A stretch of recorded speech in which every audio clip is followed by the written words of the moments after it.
Chcel by som ešte povedať na tie úražky, ktoré sa sypali z tej špinavej papuly. Ani jeden cent. Ktorá sa tak vehementne oháňa Kristom a krížom a je plná nenávisti. Som najväčší ožrán galaxie. Pán Mikloško, vieš čo, ty si jeden diablov syn, hnusný, odporný, ale všetko to bereme s rezervou, pretože ťa bereme jak mentálne retardovaného, čiže všetko ti to prepáčim. Ani jeden cent.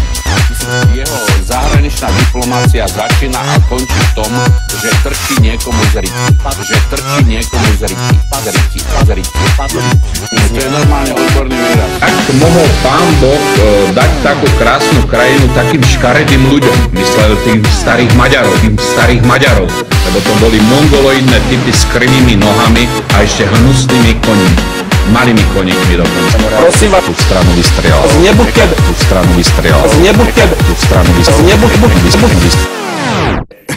Ani jeden cent. Ale ja nehovorím nejaké vulgárnosti. Ale ja si myslím, že napríklad vulgárnosti hovoril premiér Maďarskej republiky. Ani jeden cent. Napríklad ten génius mladý, hej?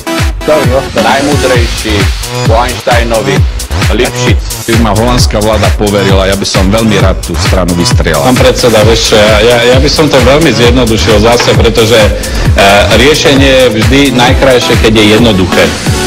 A tie škaredé, keby boli aspoň pekné, ale škaredé, aj z väčšej časti cigánky, čo tam stoja, proste by dostali riadnu nakladačku pelendrekom a možno, že by si to rozmysleli, aby tam už ďalej nestávali.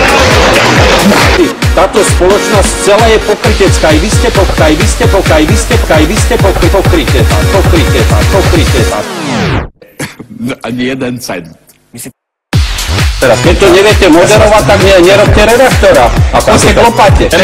Prostitútky, ktorí môžu pohlavne nakaziť normálnych ľudí, tvrdopracujúcich šoférov.